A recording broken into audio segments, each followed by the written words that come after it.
Bienvenidos y bienvenidas a nuestro foro La Soberanía Popular en el Camino a la Asamblea Constituyente. Agradecemos la colaboración de las redes sociales en Facebook que estamos transmitiendo ahora. MOV Asamblea Constituyente, Fuerza de Bases, Capacitación Ciudadana, Cabildo Maule. Y también Asamblea Constituyente del Maule. Saludamos a nuestros expositores. Vamos a empezar por Camila Vergara. Ella es doctora en Teoría Política, Columbia University. Bienvenida, Camila. Gracias por tenerme otra vez. Gracias por habernos aceptado la invitación. También tenemos a Gabriel Salazar, profesor de Historia, filósofo y sociólogo, y Premio Nacional de Historia 2006. Bienvenido, Gabriel. Gracias. ¿Qué tal? Gracias por también aceptar nuestra invitación. Agradecemos al equipo de comunicaciones del Movimiento Asamblea Constituyente por la gestión necesaria para hacer los foros que hacen este espacio posible. Y en esta oportunidad nos acompañará como moderador Adelchi Santana, quien estará recogiendo los saludos, comentarios y preguntas del público. Muchas gracias, Adelchi. Es importante señalar que estos foros son utilizados como material en nuestro ejercicio constituyente, donde las asambleas conversan, analizan y deliberan respecto a diferentes temáticas que nos permiten aportar al poder constituyente originario. Y además de reflexionar sobre la importancia de la formación para la deliberación profunda que requiere nuestro país.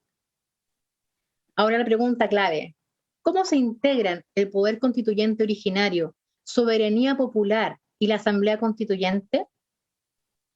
El poder originario y la soberanía popular, por medio de una asamblea constituyente genuina, son acciones sociales y políticas integradas. Desde el derecho comparado y la ciencia política, se observa que desde la instauración de las repúblicas modernas, el pueblo es el único titular del poder soberano, a partir del cual se originan todos los demás poderes. Por eso se llama poder constituyente originario, porque siempre estará por sobre los demás poderes constituidos: el poder legislativo con el Congreso Nacional, el poder ejecutivo, el gobierno y las reparticiones administrativas estatales, y el poder judicial con los tribunales de justicia, que son obviamente los poderes derivados de la soberanía popular.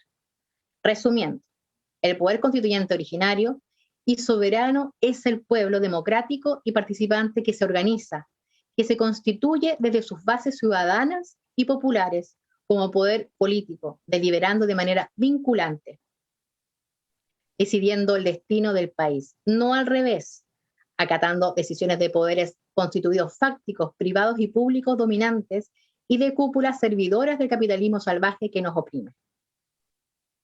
El poder constituyente originario, soberano, actúa desde las bases ciudadanas para los y las representantes elegidos por voluntad popular, para que ellos cumplan con el mandato que recibieron y garanticen que la Asamblea Constituyente respete todos los objetivos por los cuales fue convocada.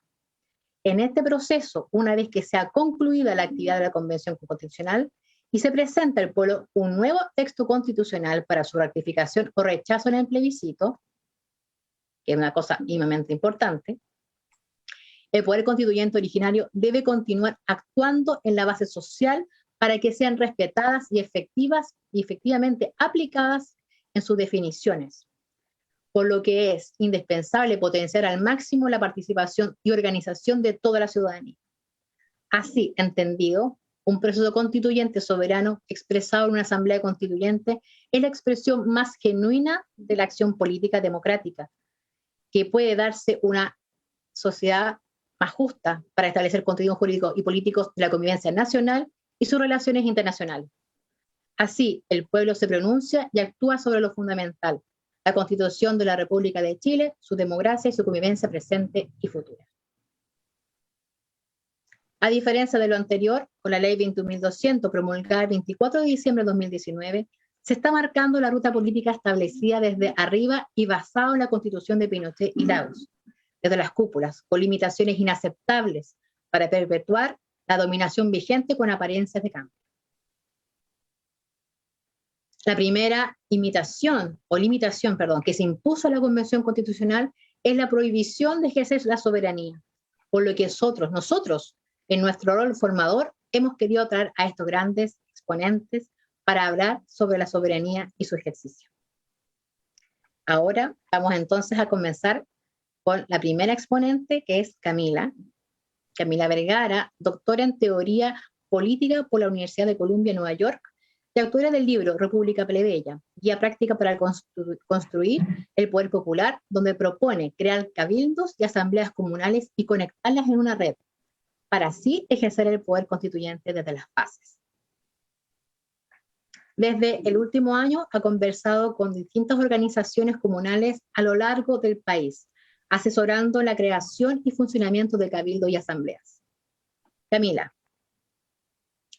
tú has documentado y escrito largamente respecto a la soberanía popular, considerando el proceso político abierto en octubre del año 2019 hasta la fecha.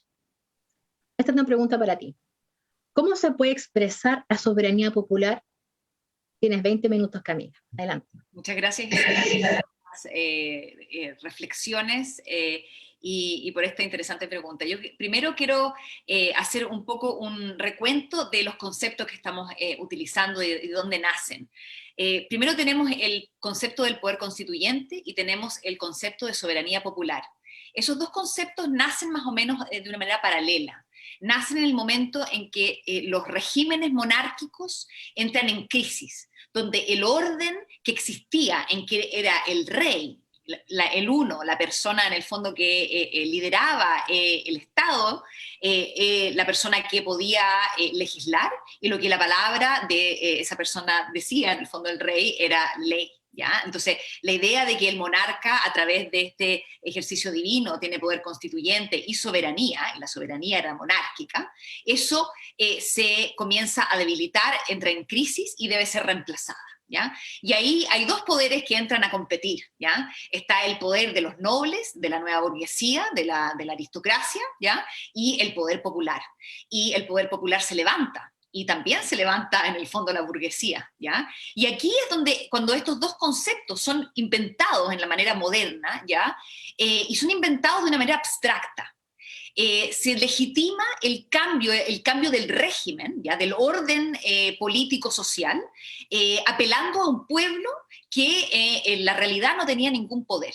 Entonces se habla de que el pueblo es soberano para quitarle la soberanía al rey y dársela en realidad a los pocos que ya son poderosos, en el fondo, a los representantes que eran en ese momento la mayoría nobles, ¿ya? Hoy día también tenemos representantes que nosotros en el fondo elegimos y sacamos en el fondo de la gente común y los distinguimos, ¿ya? Y ese es el gobierno de los pocos. Entonces, ese grupo de gente, hoy día hablamos de la Convención Constitucional como un grupo de personas elegidas, ya sea por su trayectoria, por su popularidad, por su conocimiento, por su clase social, por su educación, lo que sea, nosotros las hemos elegido y esos son los mejores entre nosotros, las mejores y los mejores, que van a escribir la Constitución y están ejerciendo de facto el poder y legalmente el poder constituyente, pero el poder constituyente de las personas no existe. En el fondo no existe en la materialidad, no se ha materializado. Y por ende, esta crisis de legitimidad de la monarquía hacia un gobierno representativo, básicamente creó conceptos abstractos que fueron usados para legitimar gobiernos representativos que han sido elitistas y que han entregado un poder legal, institucional al pueblo organizado. ¿Ya? O sea, se vende que hay una soberanía popular, pero esta soberanía popular solamente es ejercida por los elegidos. ¿Ya? Hoy día estamos en una crisis muy similar a la crisis de las monarquías en su tiempo, una crisis de legitimidad en la que el orden que hemos creado, donde los elegidos gobiernan y el pueblo simplemente es gobernado, ha entrado en crisis. Y no es simplemente que algunos de los que gobiernan son malos y queremos cambiarlos, queremos rotarlos, que queremos una nueva institución más que la otra, sino que estamos en un minuto de una crisis sistémica en que hay que de nuevo replantearse la legitimidad y la autoridad que uno le da a los poderes constituidos y recrear el sistema dándole poder a las personas por primera vez, en el fondo, hacer realidad la abstracción de la soberanía popular que se planteó durante los orígenes, en el fondo, de las democracias representativas, y también materializar la acción del poder popular por parte de las personas, ¿ya?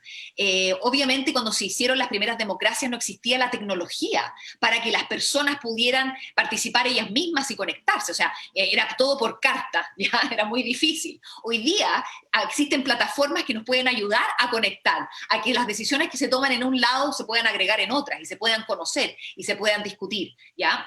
Hay una organización que es posible. Entonces, creo que estamos en una crisis que nos permite al pueblo organizarse y conectarse con el poder, en ese sentido, elegido, aristocrático, los mejores, que son estos 155 que están en el fondo en la convención supuestamente, algunos mejores que otros, ¿ya? Pero son supuestamente los elegidos, y es en el fondo quitarles el monopolio del poder constituyente, disputarles el ejercicio del poder constituyente, y no de reemplazo, no tratar de reemplazar lo que ya existe, porque lo que existe ya va y está todo el sistema apoyándolo, somos pocos los que estamos en el fondo tratando de criticarlo, sino que más bien creando un poder popular que pueda realmente disputar desde la materialidad y luego ojalá desde la legalidad el poder no solamente constituyente en este minuto, sino también el poder soberano. Y aquí quiero, en el fondo, definir un poco los dos formas de poder. El poder constituyente es el poder que crea, es el poder creativo, el que da un nuevo orden jurídico de reglas, de normas a la sociedad, y ese poder no es derivativo, en el sentido de que existe una completa libertad dentro de reglas internas, que se pueden conversar también, de lo que significa, en el fondo, tener un poder constituyente popular que necesita de liberación e igualdad y libertad para poder existir, y eso son limitaciones internas, ¿ya? Pero sin limitaciones externas, para que no haya que ese poder no es derivado. Por el otro lado tenemos la soberanía popular, de lo que se trata en el fondo de este foro, que significa el poder de gobernar, el poder de hacer leyes, de pasar políticas públicas, de juzgar y también de iniciar el poder constituyente. En el fondo es el poder que gobierna la política ordinaria y el poder que decide en si iniciar o no un proceso, si activar este proceso extraordinario o no. Como uno de los juristas, de hecho un jurista nazi, Carl Schmitt, dijo, la soberanía, el soberano es el que decide en el poder extraordinario, ¿ya? De cuándo se usa, ¿ya? Y es por eso que la soberanía popular es este poder de gobernar la sociedad, y es un poder distinto al de crear las reglas del juego. Entonces ha habido una barrera, y creo que es una barrera que tiene que mantenerse si es que el poder constituyente sigue ejerciéndose por un grupo de representantes y no por el pueblo en sí mismo, en que el órgano que es el poder constituyente, que lo ejerce, no puede asimismo ejercer la soberanía, el gobierno de ese lugar, en el fondo de ese territorio, ya que el que hace las reglas del juego no puede gobernar, y el que gobierna no debe crear las reglas del juego, porque si eso pasa, no hay una diferencia entre la ley ordinaria y la ley extraordinaria. Hay una división del trabajo, y porque son órganos representativos, siempre unos pocos, juntar los dos poderes es peligroso y tener demasiado poder. Pero si es el pueblo el que ejerce los dos poderes, que puede ejercer el poder constituyente y mandatar cosas para ser incluidas en el fondo artículos en la Constitución, y a su vez mandatar y derogar, iniciar leyes o políticas públicas a nivel local, eso es algo que el pueblo puede hacer, porque el pueblo no gobierna, el pueblo no es el que está tomando las decisiones día a día, y por ende está en una posición privilegiada para poder mandatar desde abajo a los que están arriba, ¿ya? Entonces hay un tema de posición y de cómo nosotros tenemos que articularnos a través de organizaciones deliberativas que puedan tomar decisiones, y yo he propuesto la toma de decisiones de mandatos simples, que no requieren de sistematización, que no requieren de otro órgano para venir a ordenar estas variables brutas, en el fondo este trabajo bruto que sale de los cabildos y asambleas, y que desde los cabildos ya salgan mandatos simples de una oración. algo que sea agregable, que las personas puedan decir sí o no de manera fácil, y que eso sea un mandato, un encabezado que los convencionales tengan que escribir el articulado, ¿ya? La idea de que el pueblo pueda mandatar y los convencionales, que para eso les pagamos buen dinero, ¿ya? Y los hemos elegido, para que ellos hagan el trabajo de redactar y ponerle los detalles a lo que el pueblo quiera. Pero el pueblo no tiene por qué hacer todo el trabajo. Hay una división de trabajo y hay algo que ya está operando. Entonces, para mí es cómo ver cómo nosotros nos insertamos como pueblo organizado en este proceso. Y una de las formas es a través de la comisión que se ha creado ahora, la Comisión de Participación Ciudadana y Territorial, que básicamente va a estar a cargo estas convencionales que se van a elegir para esta comisión, se van a elegir para proponer un método, un mecanismo para poder vincularse con la sociedad civil. Si esa vinculación va a ser en mera consulta, ¿ya? Que van a ser opiniones, que van a ser agregadas y luego filtradas y luego algo va a salir de ahí, eso no es un mandato, eso es un focus group y no, en esteroides, ¿ya? El fondo súper bien hecho, pero es todavía un focus group, nadie ha decidido nada, algo que no es trazable, no podemos realmente saber que lo que se está proponiendo es algo que realmente fue basado en lo que dijimos o no, no podemos saberlo porque es una agregación de muchas formas de participación. Lo otro es realmente que sea vinculante, de que haya realmente una red de cabildos y asambleas que hoy existe, que simplemente sea formalizada, de que puedan tomar decisiones que sean agregables y que eso sea un mandato vinculante, de que no sea pasado a revisión por la Convención Constitucional, sino que simplemente pase directo al texto de la Constitución. Y así podamos tener 100% de trazabilidad y autoría de la Constitución, y no simplemente haber delegado el poder a otros, aunque sean buenos, para que escriban las reglas del juego que nos van a regir por tanto tiempo. Gracias. Gracias, Camila. Muy importante lo que acabas de decir. Creo que es importante el ejercicio, ¿cierto?, que tú decías de poder realmente implementar esto en los territorios. Creo que ahí también está la base, hacer los mandatos revocatorios, de poder hacer que las organizaciones se unan realmente para poder ejercer su soberanía. Creo que eso es muy importante. Muchas gracias, Camila, por tu exposición, por tu contenido. Vamos ahora entonces a pasar a Gabriel Salazar, pero antes vamos a leer un poco de su historia. Es profesor de Historia, filósofo y sociólogo, Premio Nacional de Historia 2006. Entre los años 1956 y 1960 estudió Pedagogía en Historia y Geografía en la Universidad de Chile. En esta misma casa de estudios cursó también las carreras de Filosofía y Sociología. Realizó clases en la Universidad de Chile a partir de 1968, reemplazando al profesor Héctor Herrera Cajas. Cuando Salvador Allende era candidato a la presidencia, se unió al movimiento de izquierda revolucionario MIR, al que perteneció hasta 1973. En 1975 fue trasladado... 1980. 1980. Vamos a corregir ese dato. En 1900, después sale que fue preso político en Villa Grimaldi y Tres Álamos. Mientras estaba detenido, impartió un curso de Economía, experiencia en 2003, se materializó en el libro Historia de la acumulación capitalista en Chile. En 1976 se trasladó al Reino Unido como exiliado.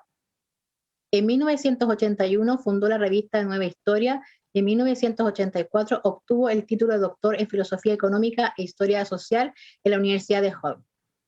En 1985 vio a Chile y en 1992 se reincorporó al Departamento de Historia de la Facultad de Filosofía y Humanidades. Hay que decir que obviamente algunas de sus publicaciones son la historia desde abajo y desde adentro, en el 2003, la violencia política popular en las grandes alamedas. Después tenemos también Ser niño guacho, la historia de Chile. Y también tenemos el del Poder Constituyente de Asalariados e Intelectuales, Chile siglo XX-XXI. Gabriel, desde un punto de vista histórico, ¿qué hitos o elementos podemos destacar como verdaderamente soberanos y democráticos desde la Constitución Política de 1995 a la fecha? Adelante, Gabriel. Bueno, gracias por la presentación y permitirme usar de la palabra en esta reunión, ¿no?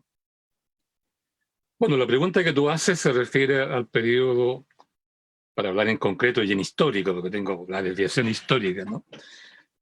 Más o menos periodo 1936, digamos hasta 1990. Este periodo, que es el siglo XX corto, que le llaman los historiadores, ¿no? Es un siglo XX corto, ¿no?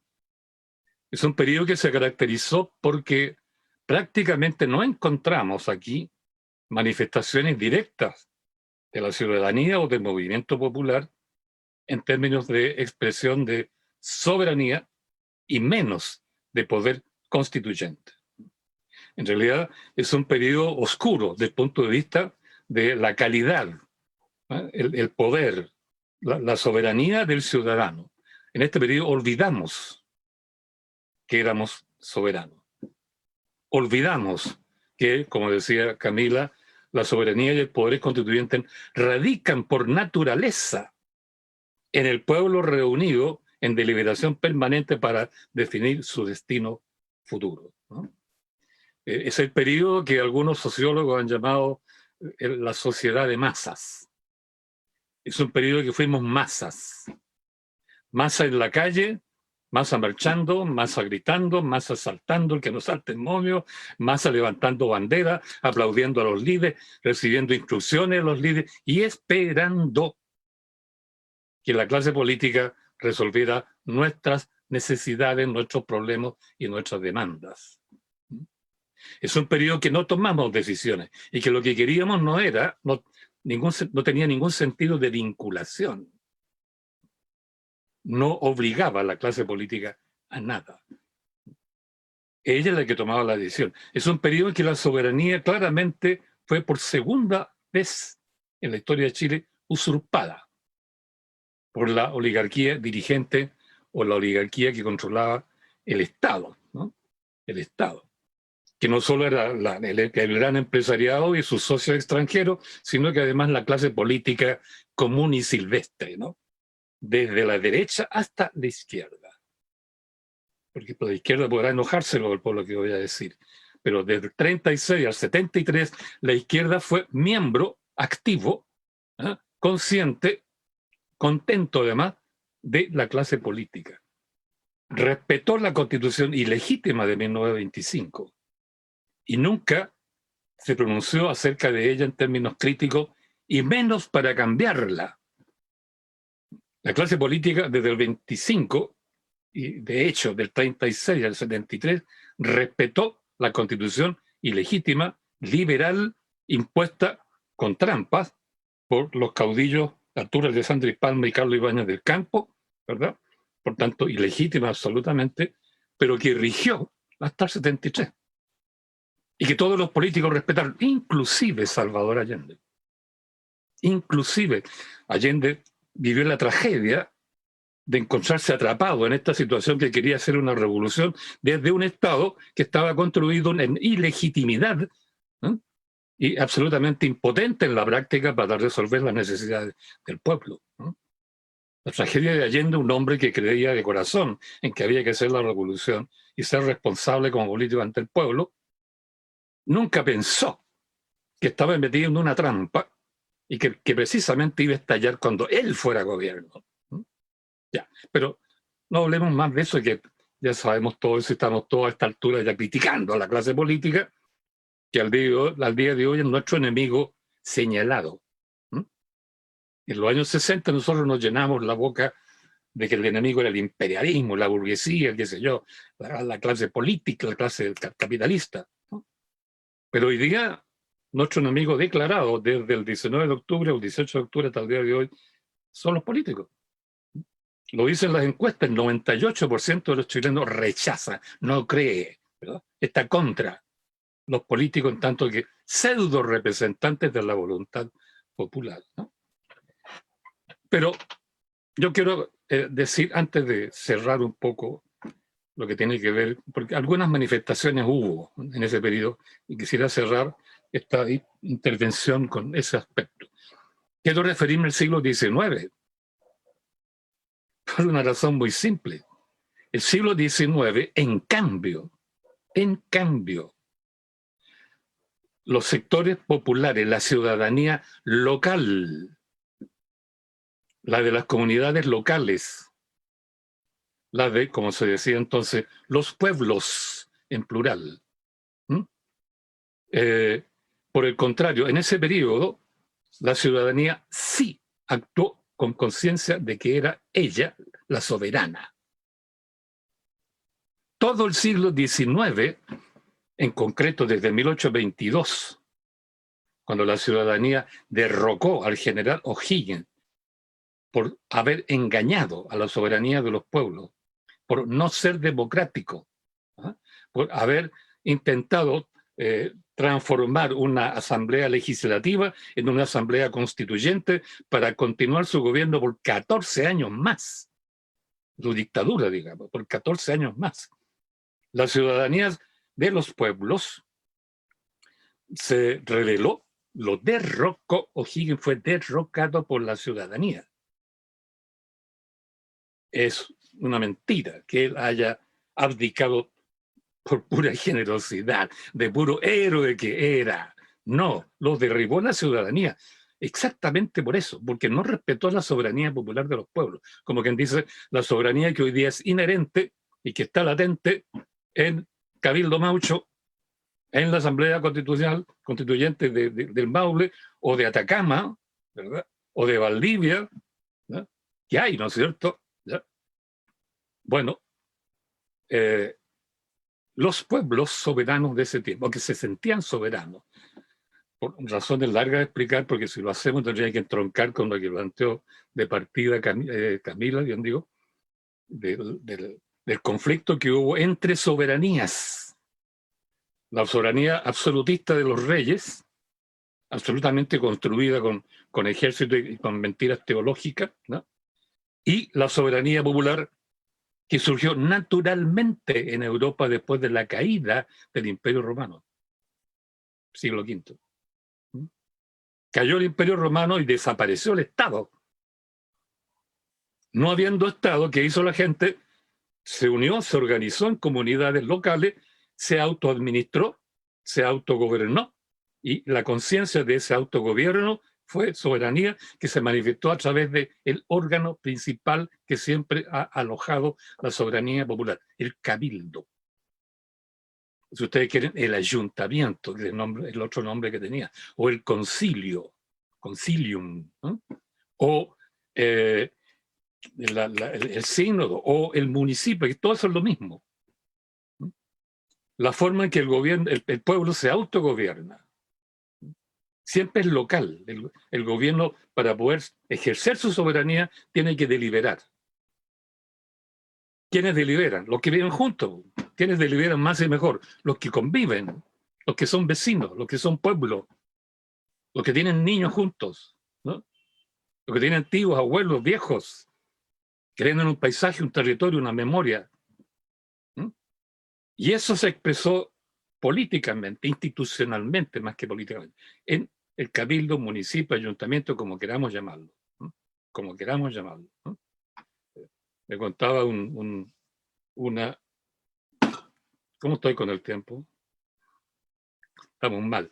Ya, me contaba una convencional que ellos discutieron qué nombre le iban a poner a lo que planteaba Camila, de que es necesario tener una red de asambleas locales que expresen voluntad soberana y que mandaten a los delegados que están metidos en la Convención Constitucional, ¿no?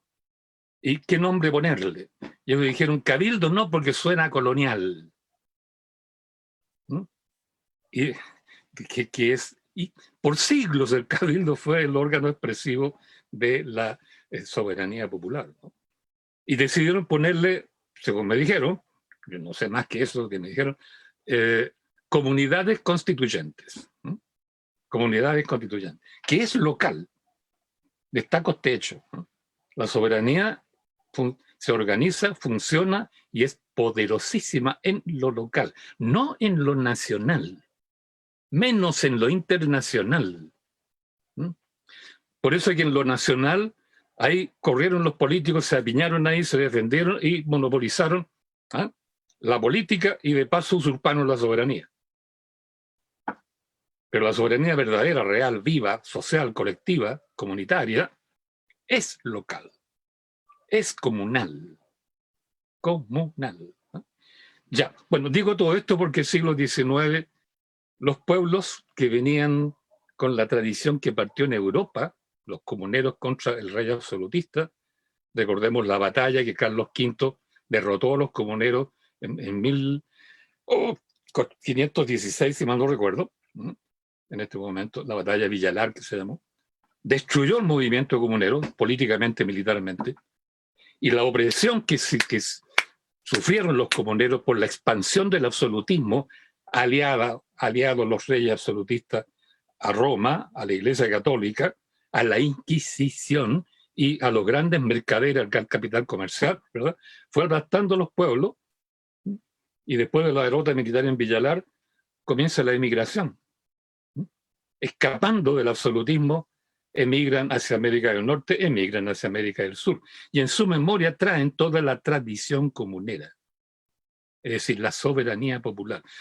Por eso es que el desquite de los comuneros frente al absolutismo de los reyes ocurrió en 1810, ¿no? La independencia forma parte del mismo conflicto centenario, ¿no? Multicentenario, multisecular, ¿no? Entre la soberanía popular y la soberanía absolutista de origen divino de los reyes, ¿no? La independencia de Chile tiene que ver con eso. Por eso el espíritu comunero quedó vivito después de las batallas de Chacabuco, Maipú. Y cuando O'Higgins trató de alargar su dictadura, que había sido un acuerdo y un pacto tomado más bien con la aristocracia de Santiago, para que había que tener un gobierno provisorio por lo menos, ¿no? Quiso alargar su dictadura engañando a los pueblos por 14, ahí lo derrocaron.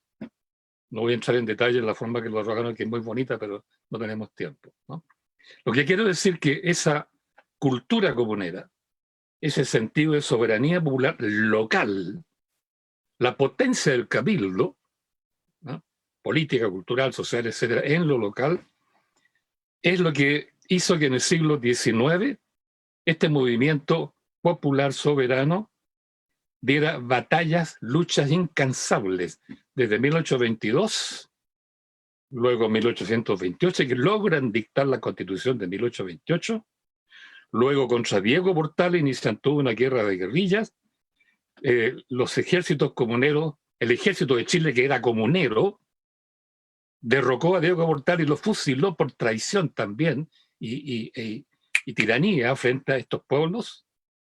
Viene la gran rebelión social del año 1848, la guerra civil de 51, la guerra civil de 59. Todas estas guerras eran la presión de los pueblos para cambiar la Constitución de 1833 e imponer, reimponer, restaurar la Constitución de 1828. Por eso que después de la derrota de 1859 se creó entre los jóvenes más conscientes lo que fue el Club de la Reforma de la Constitución. La necesidad de invocar o convocar una nueva Constitución. Y uno de los jóvenes que participó en ese Club de la Reforma fue José Manuel Balmaceda. José Manuel apenas fue gobierno, apenas se sintió fuerte Balmaceda. ¿Qué hizo? Usted no se cuenta, nadie lo cuenta. Convocó una asamblea constituyente para reimponer la Constitución comunera de 1828. Y la reacción de la oligarquía fue tan violenta como habían reaccionado antes con Portales contra los comuneros en 1830, después del año 37, después del año 51, después del 59, pero esta vez contra Balmaceda. El siglo XIX está atravesado de punta a cabo por las luchas ciudadanas, que incluyó a la juventud oligárquica liberal y sobre todo el movimiento artesanal, a lo que se sumaba de vez en cuando el pueblo mapuche, y todo el tiempo, pero más bien en forma de vandalaje, como dijo el presidente Piñera, desde la calle el pueblo mestizo. Todo el siglo XIX está atravesado por esta lucha por la soberanía. En cambio, el periodo que pregunta acá nuestra amiga, ¿no? Del 36, Frente Popular, CTC, hasta el 73, no, nadie luchó ahí por la soberanía. Porque el Código del Trabajo aseguró que los trabajadores no hicieran política. ¿No? El Código del Trabajo les ordenaba a los trabajadores solo a negociar su contrato de trabajo con su patrón con nombre y apellido. No con toda la clase de capitalistas, sino con su patrón directo donde estaba contratado. Entonces metió al movimiento de trabajadores, movimiento obrero, como se usó decir en esos años, ¿verdad? Lo metió en la lucha económica, exclusivamente económica. No podía hacer ninguna otra cosa que no fuera el trámite de la discusión, la negociación por el contrato, ¿no? Por eso el movimiento obrero hizo mucha huelga, negoció mucho con el patrón, a eso le llamaron lucha de clase, pero el movimiento obrero no hacía política por sí mismo. Porque la constitución política, que era ilegítima también, no solo el Código del Trabajo era ilegítimo, la constitución política, que era ilegítima, complementó lo que decía el Código con la idea de que la política solo pueden hacerla los partidos políticos. Entonces, por un lado, despolitizó el movimiento obrero, por otro lado, monopolizó la política en los partidos políticos. Y con ese juego, la soberanía pasó del pueblo a los partidos políticos. Allende se formó en esa cultura. Por eso creyó que él podía hacer la revolución como político, como partido socialista, desde el Estado, aceptando la Constitución de 1925. Y por eso el pueblo se encontró hasta el año, ¿no es cierto?, 1972, octubre del 72, no siendo más que una masa callejera que marchaba, gritaba, desfilaba, llevaba banderas, ¿no es cierto?, aplaudía al presidente. Compañero presidente, el pueblo te protege porque tú eres el elegido para hacer la revolución desde la ley y desde el Estado, desde la moneda. Bueno, por eso el pueblo se dio cuenta después del paro de octubre del 72 que eso no podía seguir. Y es por eso que apareció el poder popular, que es un gran tema. Tenemos que conversar otro día, ¿no es cierto?, sobre el tema, Isabel, del tema de la relación poder popular-soberanía. Ese poder popular surgió el 72 con una fuerza tremenda. Yo viví todo ese fenómeno, por eso que lo puedo decir, ¿no? En las poblaciones, en las fábricas, en los fondos, con los estudiantes ahí, hermanados con los obreros, los campesinos, los pobladores, ¿verdad? Fue un periodo muy lindo de integración del pueblo sobre sí mismo, en un gran movimiento de fraternidad, de solidaridad. Nos sentíamos nosotros imbuidos por una llama interior, una especie de momento pentecostal, ¿no?, para salir y luchar. Pero claro, nos empezamos a tomar las fábricas, las comunas locales, creamos los comandos comunales, una especie de cabildo popular en la época, ¿no? Bueno, también hubo cabildo en la época. Y esa manifestación, sin embargo, nunca fue reconocida ni por los intelectuales ni por los políticos como manifestación legítima del pueblo. El mismo Allende le envió una carta a los compañeros que habían organizado en Concepción la Asamblea del Pueblo para eliminar el Parlamento, digamos, liberal, ¿no? Y le envió una carta, ¿y qué les dijo en síntesis? Contrarrevolucionarios. Porque la revolución la hace el gobierno del pueblo. De esa manera el poder popular no fue reconocido.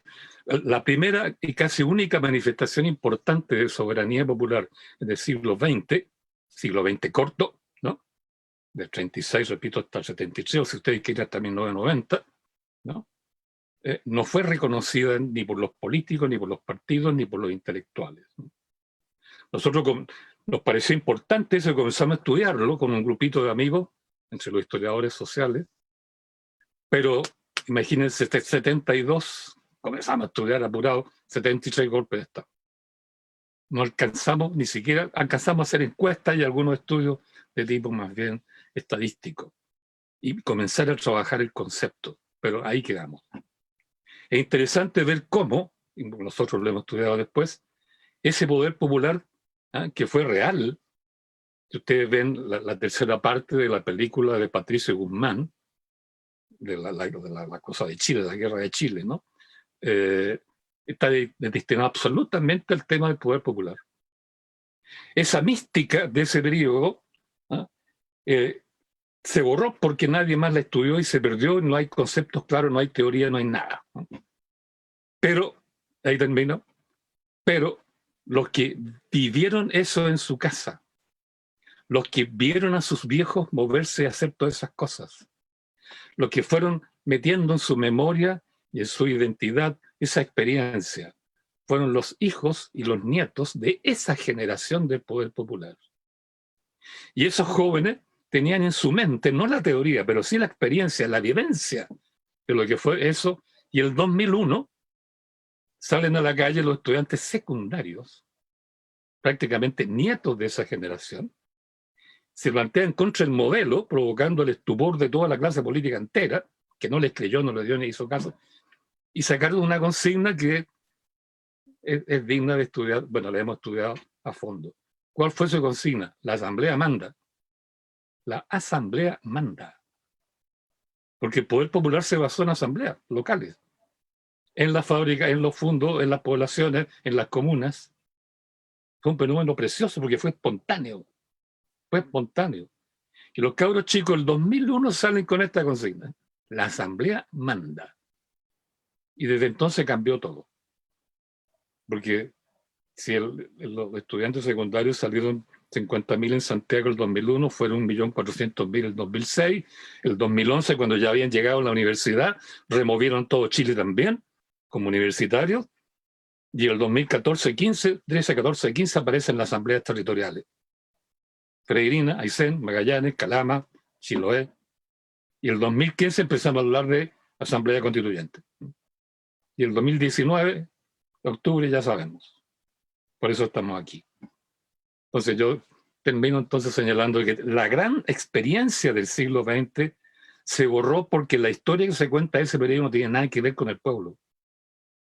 Es una mentira gigantesca, una mitología gigantesca.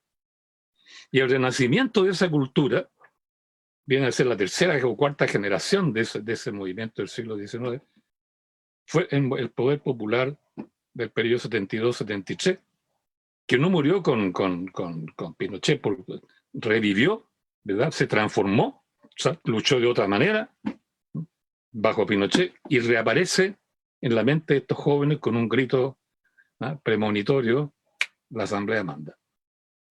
Y creo que aquí estamos todos de acuerdo que la asamblea manda. Ya, gracias, perdón de la largura. Gracias, Gabriel. Creo que ambos han dado, pero realmente una discusión muy enriquecedora.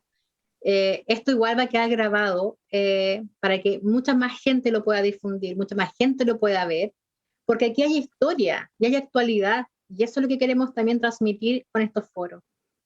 Vamos a pasar inmediatamente las preguntas, saludos y comentarios, porque hay muchos, y por eso le vamos a dar el pase entonces a Adelki. Adelki, adelante.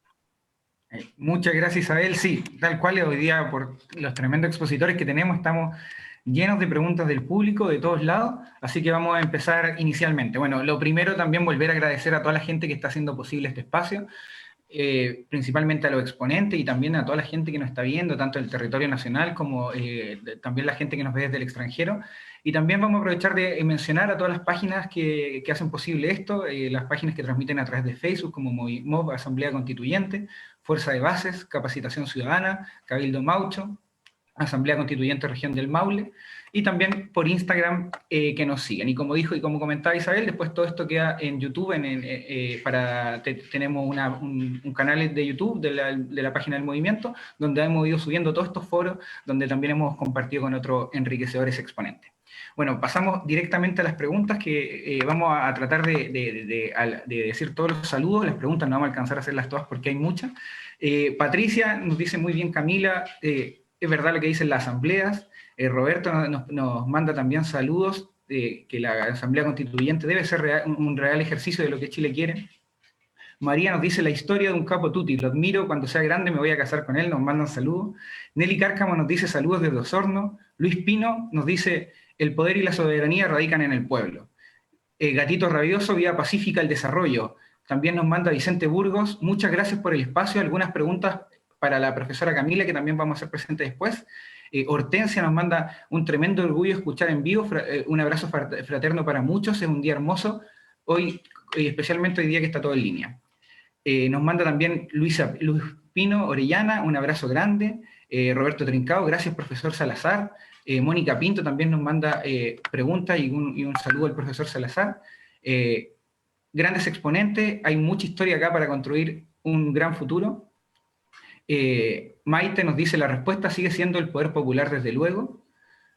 Nos vuelven a destacar ahí lo que decía el profesor, la Asamblea manda. Arriba la Asamblea Popular como el único... como órgano único del pueblo digno, saludos también arriba a los que luchan y la justicia social. Marichigüeo nos mandan también, nos hacen también un saludo, dice, si la base social está dispersa, atomizada, hay que esperar que se organice medianamente como para poder disputar la hegemonía del proceso político constituyente constitucional para no quedar fuera de los plazos. Dice, no puedo quedarme sin preguntarle, ¿estaría Camilo Gabriel dispuesto a ser un candidato del pueblo para una candidatura presidencial? Nos pregunta César, nos manda un abrazo también. Una belleza escuchar a Gabriel, nos dice César. Esas tenemos, aparte, preguntas que nos han ido haciendo llegar por otros lados también.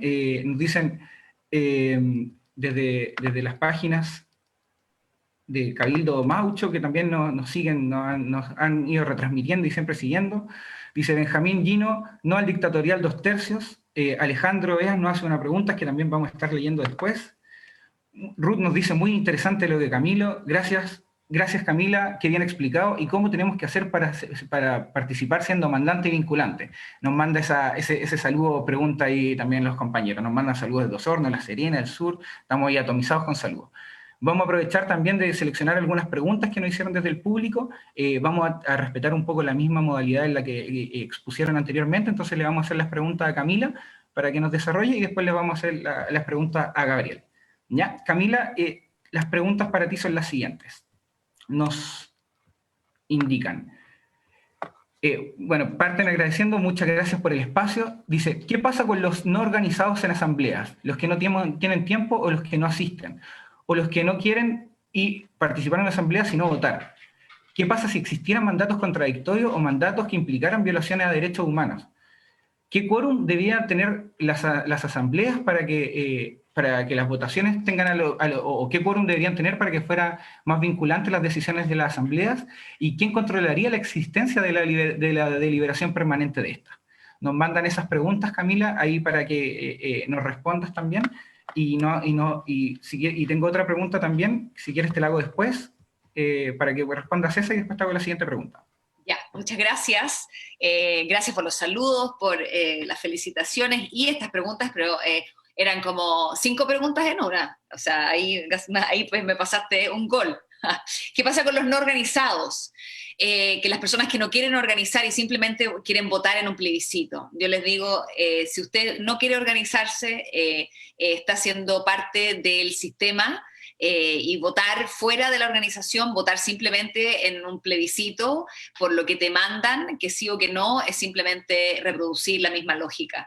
El poder popular viene del pueblo organizado, no se puede tener atajos aquí. Hay que hacerse actores políticos y hay que aprender a deliberar y a tomar decisiones y a tomarse el poder realmente desde abajo. Eso los llamo a organizarse, ¿ya? Y parte de la iniciativa autoconvocada y autogestionada que estoy apoyando, cabildosconstituyentes.cl, es una plataforma que estamos armando para que las personas que no están organizadas puedan encontrar un cabildo en su comuna y puedan organizar un cabildo si así lo quieren, para tomar decisiones. Aquí, ¿qué pasa con los mandatos contradictorios y con mandatos que vayan, por ejemplo, en contra de los derechos humanos? Nosotros hemos planteado desde el principio, y los cabildos, la mayoría de los cabildos y asambleas que ya funcionan con un código de conducta, ya con reglas básicas, paritarias, antidiscriminatorias, que son respetuosas de los derechos humanos.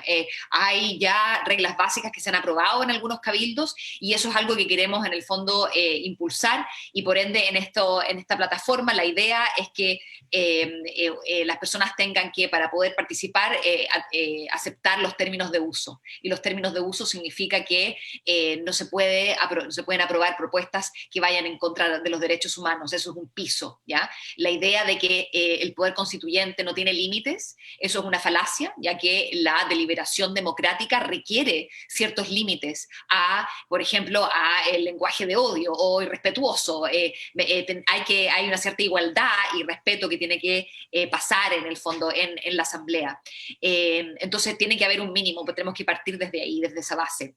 Es algo que hemos aprendido, que por lo menos desde la dictadura hemos aprendido. El tema del quórum, claro.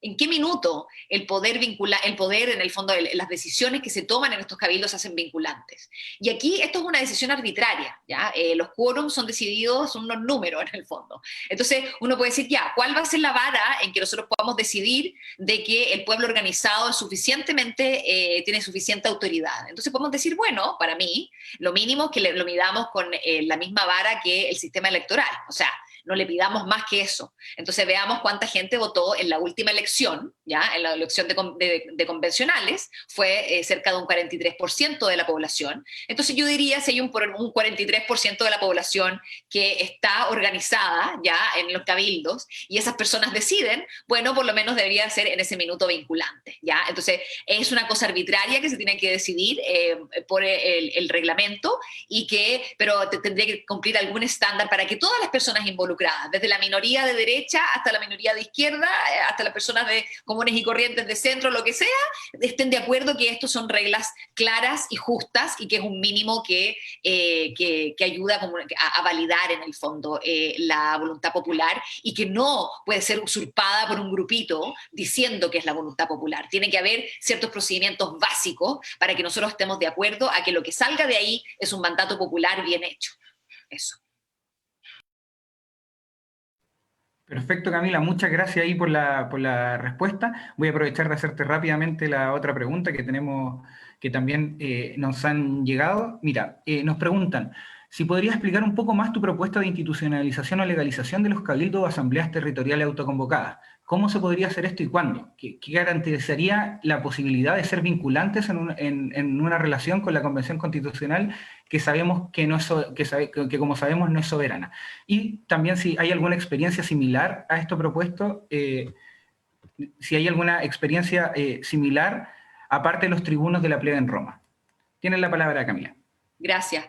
Sí, mira, ¿cómo se podría organizar y cómo se podrían tomar las decisiones y cuál es la diferencia y dónde viene? Yo tomo este sistema del pueblo en red, o sea, las asambleas territoriales que existen, desde la propuesta de Condorcet, que fue el presidente de la Comisión de Constitución de la Asamblea Nacional en la Revolución Francesa, y él escribió el proyecto de Constitución de 1793, ¿ya? Y él lo que hace es tomar las asambleas, como dice Gabriel, siempre en momentos de crisis la gente se junta, y son asambleas, consejos, concilios, cabildos, la gente se junta. Entonces, en la Revolución Francesa pasó exactamente lo mismo. Condorcet se basa en el pueblo organizado, dice, esto hay que formalizarlo. Entonces, él crea un programa constitucional en el fondo que, de hecho, luego vienen los jacobinos, que son los de izquierda, a matar el proyecto, ya que ellos encontraban de que ellos querían hacer la revolución y no se atrevían a darle el poder al pueblo porque el pueblo podía ser más conservadores que ellos, ¿ya? Eso es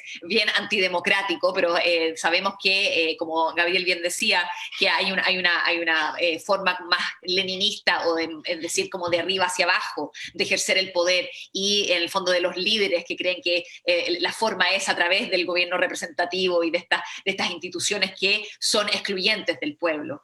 En términos de cómo hacerlo y cuáles son los mínimos y por qué hacerlo a través de la ley, creo que la única forma de que el Estado te vea y te deje en el fondo interactuar de una manera válida y no simplemente de la calle, ya la idea de tener una voluntad popular expresada y no simplemente gritada en la calle, tiene que haber ciertos procedimientos. Y la ley hoy día te permite crear una organización comunitaria funcional con 15 personas. ¿Ya? Eso es lo que la ley te dice, y en el fondo se puede hacer, se puede legalizar un cabildo, en el fondo se puede pedir la personalidad jurídica y en ese momento el Estado te ve como una corporación. Eso es una forma de hacerlo que crea una vinculación legal. Ya no es necesario hacer eso, pero eso es algo que yo he propuesto como una forma de ir legalizando en el fondo esta vía y haciéndonos presente, no simplemente en juntándonos, sino que creando corporaciones que puedan ser vistas en el fondo y que tengan personalidad jurídica para que el Estado no te pueda obviar. ¿Ya?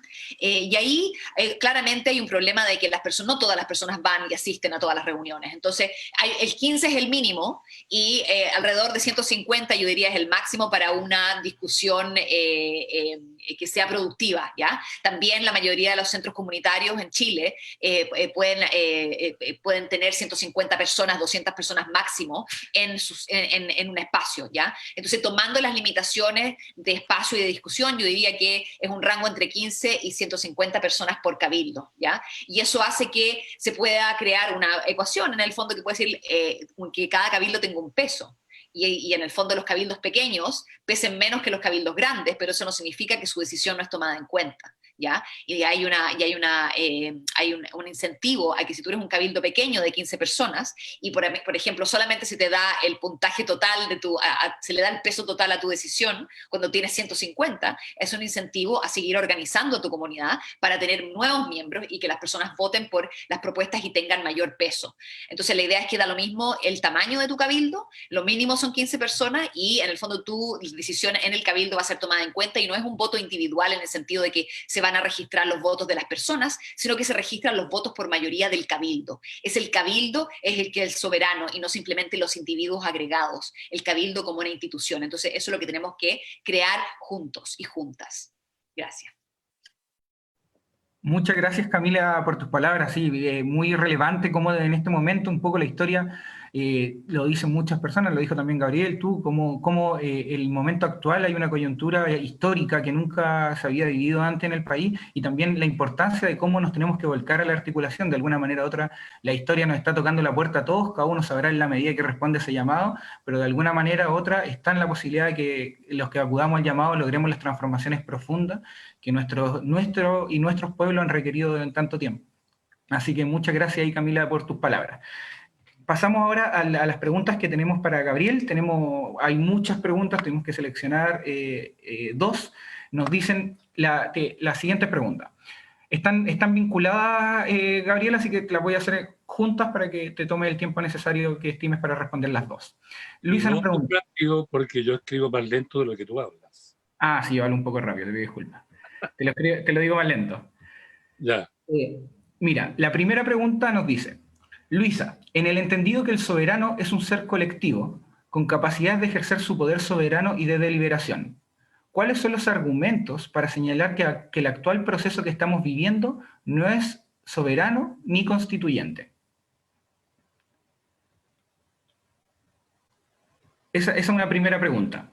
Y una segunda pregunta de Mónica nos dice, profesor, según usted, ¿existiría alguna estrategia para transformar este proceso constitucional en un proceso constituyente en el cual el poder popular tuviera alguna injerencia? Esas son las dos preguntas que tenemos para ti, Gabriel. Te dejamos la palabra. Ya, ok.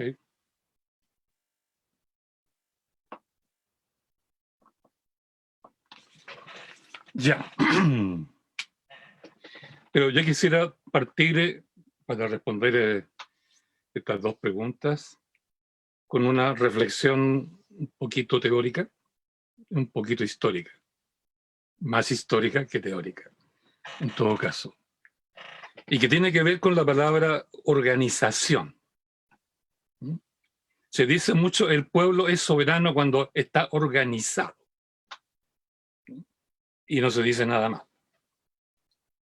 Y el problema está en qué tipo de organización.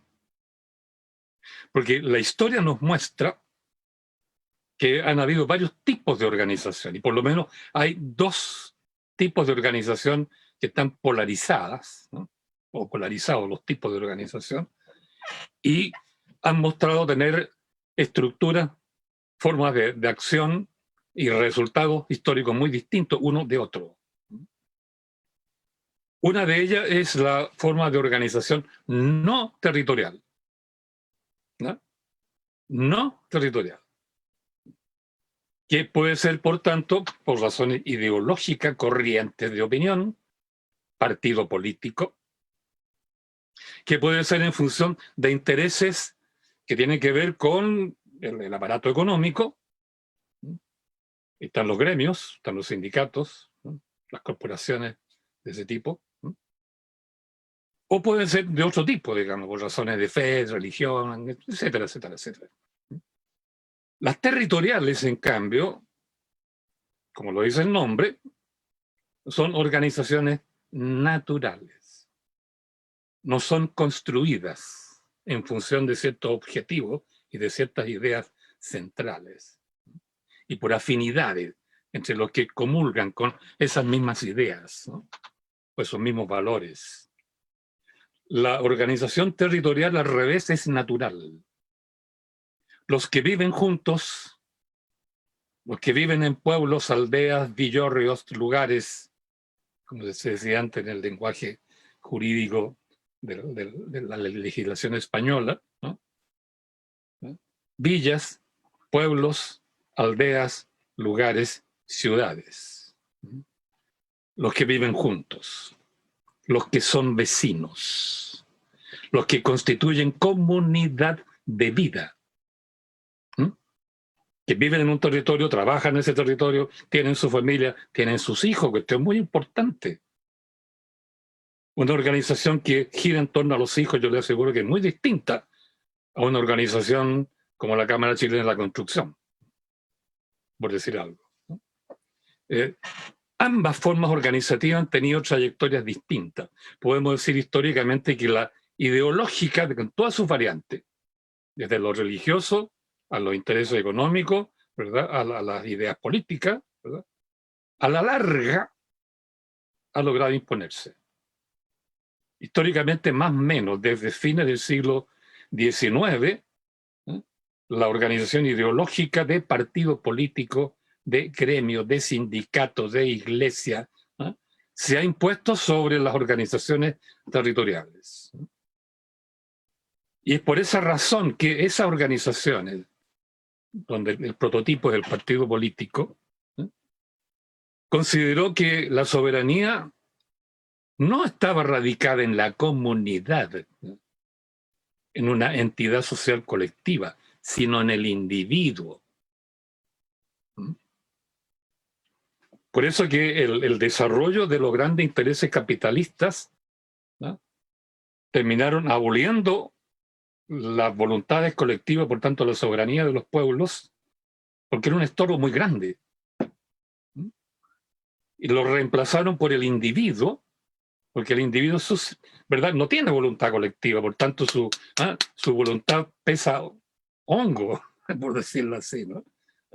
Pesa un paquete de cabrita, como dicen otros, ¿no? No vale. Entonces crean un sistema político que le da el derecho a voto, viene a ser la soberanía en un sistema político liberal. Y el derecho a voto, como decía Camila, es elegir, no es dar un mandato.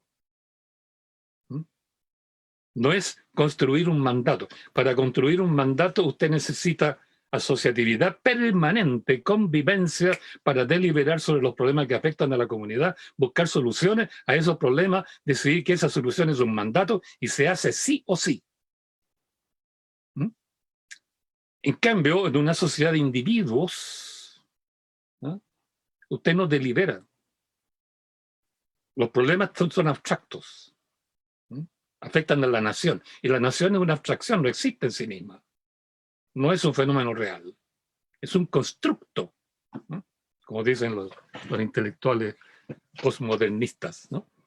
Y en este sentido, las organizaciones que se basan en la libertad del individuo, en la voluntad individual, en el voto individual, en la condición ciudadana que usted la adquiere después de los 18 años en Chile, como una concesión graciosa de la ley, ¿verdad? Le concedo el derecho a voto, llega a mayoría de edad, usted es ciudadano. Y se olvida, ¿verdad?, que la ciudadanía no es por votar en una cámara secreta que nadie ve, va a ser una rayita que se convierte en un número que suman, restan, multiplican o interpretan otros. La soberanía es una voluntad colectiva. Requiere la deliberación precisamente para el conocimiento de todo, la experiencia de todo, la sabiduría de todo, la inteligencia de todo, comulguen en una propuesta de solución a los problemas que al mismo tiempo es un mandato soberano. Hay que comparar el votito que uno hace en una cámara secreta en la oscuridad, que apenas puede hacer una raya uno, porque mientras más viejo uno lo ve menos. Una voluntad colectiva.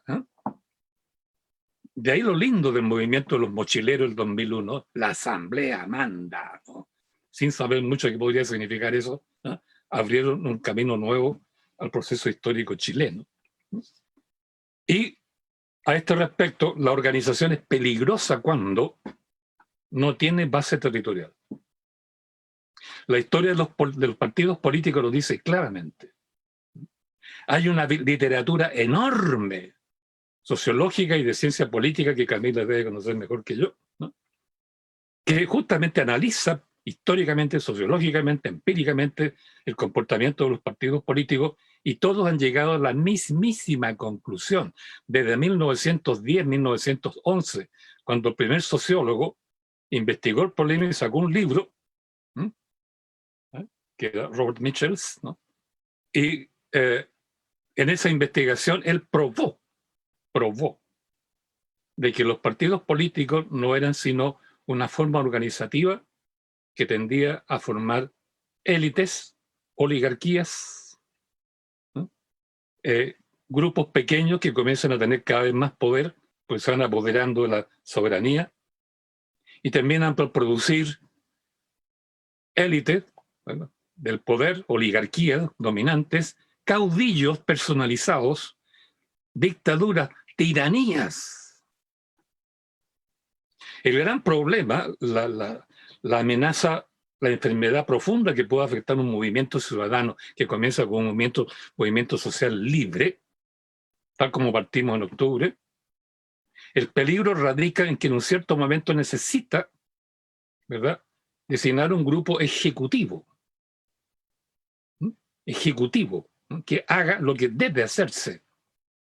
Ese es un momento fatal, porque si no controlamos desde abajo el comportamiento de esa élite ejecutiva que elegimos, porque nos pareció la mejor, ¿no?, y no hacemos lo que decía hace un rato Isabel, ¿no?, el poder revocatorio, que tenemos que conservarlo siempre, ¿verdad?, como la salud central del ciudadano, el poder mirar, observar, evaluar, juzgar, si es necesario, castigar a nuestros representantes porque no está ejecutando nuestro mandato. En Chile llevamos 200 años eligiendo gente, de acuerdo a como decía Camila, de acuerdo a las promesas que nos hacen, a la oferta, la política por oferta que ellos nos hacen, a la carita que nos ponen, de la sonrisa, ¿verdad?, que en campañas electorales. Entonces uno elige como quien va al mall, va al mercado. Mire las vitrinas, ve la oferta y elige. Que es absolutamente distinto al otro. Los partidos políticos tienden, en su origen, a ser electos, y de ahí su origen democrático. Y por toda su vida siguen alegando que son democráticos por eso, porque alguna vez lo eligieron, alguna vez representaron los intereses del pueblo. Pero en su camino, y el libro de Michels y otros más que se han publicado después, demuestran eso clarito. Generan oligarquía, que ahora la llamamos clase política. Cuando la oligarquía se autonomiza, se convierte en un gremio propio que tiene sus propios intereses, que los defiende, ¿verdad? Y frente a la exigencia ciudadana, incluso se agrupan y se defienden. ¿Qué pasó el 15 de noviembre? Todos los políticos, todos, no creo que un partido nomás se quedó dudando y no entró, pero todos, de izquierda a derecha, firmaron lo que llamaron el Acuerdo por la Paz, ¿no?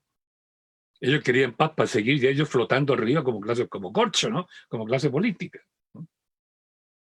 Entonces, hay que pensar mucho el tema de repito, la enfermedad de los movimientos sociales que nacen democráticos, nacen soberanos, a medio camino tienen que designar una directiva, la directiva se aperna, se autorreproduce, cuando se autorreproduce se transforma en oligarquía, y esa oligarquía puede ser o clase política, o caudillo tipo Domingo Perón, o dictador tipo Stalin, o tirano tipo Stalin, o tirano, como Diego Portales, que no lo eligieron, pero lo designaron, o tirano, como Manuel Montt, que sí fue electo, o tirano, como Pinochet, que no fue electo. Ojo, hay que seguirle la pista a los movimientos sociales en su origen y en su culminación histórica. Uno se queda con el momento en que están vivitos luchando en las calles, ¿verdad? Como la época del poder popular. Pero un movimiento, veamos lo que pasó en Venezuela, lo que pasó en Colombia, lo que pasó en Cuba. Terminamos con dinastías de líderes, caudillos que vienen dictadores. Y si no son muy inteligentes, porque es el problema del personalismo, del presidencialismo, de la dictadura y tiranía. Depositamos en una persona el poder total. O porque se lo toma o porque se lo entregamos, se lo delegamos, ¿no? Y ellos, si son medio tontos, si tienen un problema personal, si son ambiciosos, se van a transformar en dictadores o en tiranos. Es triste la historia de Nicaragua, ¿no? En ese sentido. Es triste la historia de la misma revolución bolchevique, que apareció, ¿verdad?, mística, virgen, impoluta, y terminó en una 20 años después, o casi 20 años después, de una tiranía horrible. Ojo con la palabra organización, a eso quiero llegar, ¿no? En cambio, las organizaciones territoriales, cuyo origen es natural, que es la convivencia, ¿no? Como decían el derecho español, ¿no?, de la época de la conquista, de la colonia, la independencia inclusive. Ciudadano es aquel que tiene casa poblada, que por tanto es vecino con casa poblada. Si tiene casa poblada, tiene domicilio. Si tiene casa y familia, tiene intereses. Si tiene intereses, ¿verdad?, quiere que se defiendan y participa en la comunidad. Pero solo no se puede defender, la comunidad sí lo defiende. Y eso le crea conciencia ciudadana, de comunidad y por tanto de soberanía. Por eso el derecho español, el poblador con casa poblada, es decir, con familia, papá que tiene hijos con su nombre, donde no hay guachos, no hay ilegítimos, ¿verdad? Y hay intereses, que participa, que tiene derecho a voto, que participan en la asamblea soberana del pueblo. Eso era un tipo de nobleza. De ahí el concepto de hidalguía. La nobleza ciudadana es participar en los negocios de la comunidad para defender la comunidad, defenderse a sí mismo, ¿verdad?, y engrandecer esa comunidad. Es muy lindo, no tenemos tiempo, porque es una cosa muy linda, cómo la comunidad ciudadana también reconoce noblezas. No por apellido, no por riqueza, sino por los servicios que esa persona, o ese padre de familia, o ese hijo de familia, presta a la comunidad. Entonces, también la comunidad entrega, como decía Talcott Parsons, un sociólogo norteamericano ultraliberal, ¿no? La sociedad premia, la comunidad también premia. Y esos premios constituyen una nobleza ciudadana, que no es la nobleza de nacimiento, repito, o de riqueza, o de puro poder. Es un reconocimiento público. Y eso nos falta a nosotros, ¿no? Hemos elegido héroes, hemos levantado estatuas, hemos puesto nombres en las calles, hemos aplaudido en los textos escolares a personajes que no han tenido reconocimiento de la comunidad plena. Ahí está Portales, ahí está O'Higgins, ahí está Manuel Montt, ahí está Alessandra, ahí está Ibáñez, ahí está, por supuesto, nuestro querido amigo, lo digo así irónicamente, Augusto Pinochet, ¿no? Y otros que a lo mejor quieren ser también estatuas y no van a poder serlo, ¿no? Bueno, llamo sobre eso la atención porque es una cuestión fundamental y yo creo que lo que hay que hacer en este momento, yo estoy de acuerdo que hay que crear una red de organizaciones populares que de alguna manera legitimen lo que están haciendo nuestros representantes actuales en la convención o en otra eventual legítima asamblea constituyente. Pero lo que muestra la historia es que si vamos a crear redes de cabildos sin base territorial, van a estar sujetos, ¿verdad?, a procesos de descomposición como todas las organizaciones puramente ideológicas.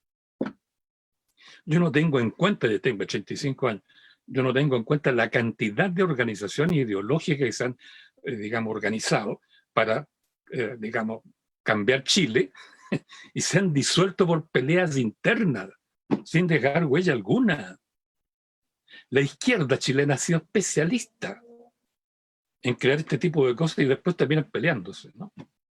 Basta ver la historia de ciertos partidos que son archipiélagos, ¿verdad?, de organizaciones que viven ahí una mala muerte porque nunca mueren tampoco. Por eso yo creo que debemos organizar al pueblo en cabildo, asamblea, el nombre que le pongamos no importa, pero tiene que tener base territorial y para eso está la comuna. Todas las comunas de Chile, que son 345, si no me equivoco, ¿no?, 345, ¿no?, se caracterizan porque tienen identidad local, geográfica, paisajística, tienen una historia de pueblo, ¿no?, etcétera, etcétera, y naturalmente se organizan como asambleas poderosas. Ahí está Freirina, de que todavía existe la asamblea, ¿no?, y que tuvo victorias frente al gobierno, frente al Cuerpo Especial de Carabineros, frente a los empresarios, frente a todo. Está en su memoria gloriosa ese triunfo. En cambio, las asambleas que surgen por razones puramente políticas, ideológicas, o grupitos de amigos, qué sé yo, esas van a tener corta vida. No podemos institucionalizar asambleas de cualquier tipo, o de cualquier origen, o de cualquier base de sustentación.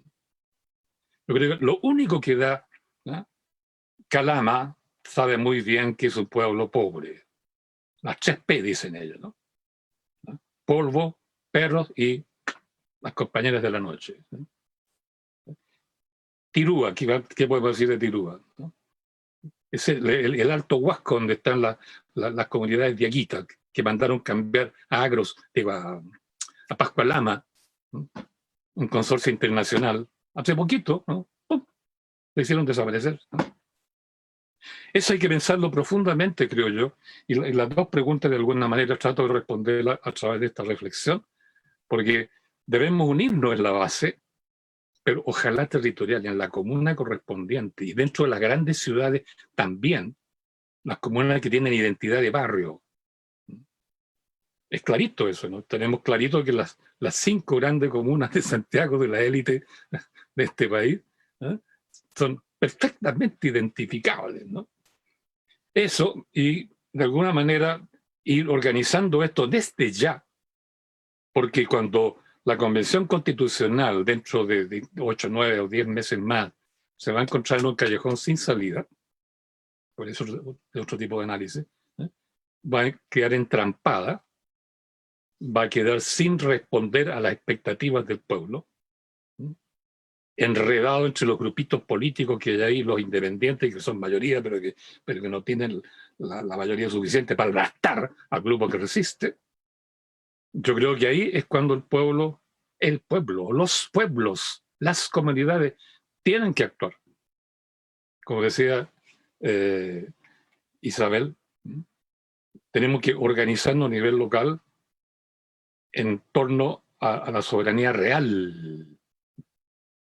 porque la convención actual no tiene soberanía real.